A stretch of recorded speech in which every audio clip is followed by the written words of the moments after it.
ভীষণ সুন্দর একটা সময় আমরা পার করছি, এই 48 ঘন্টা খুবই দারুণ সময়। আমরা অনেক মানুষ একসঙ্গে থাকতে পারছি, তাই তো?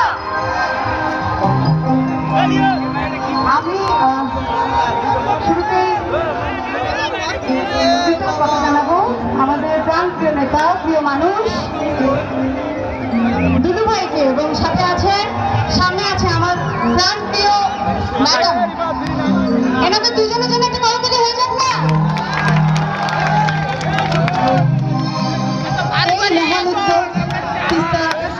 আসলে আমাদের যখন পানির প্রয়োজন হয় না, যখন ভরপুর পানি থাকে এই জায়গাতে, তখন ভারত পানি ছেড়ে দেয়, তাই তো? তখন ভারত পানি ছেড়ে দেয়, আমাদের পাকার ফসল ডুবে যায়, জমিটুকু নদীতে চলে যায়। আমি আমার পছন্দের খুবই চমৎকার কিছু গান দিয়ে শুরু করছি, তারপর আমরা সবাই আজকে অনেক মজা করবো, তাই না?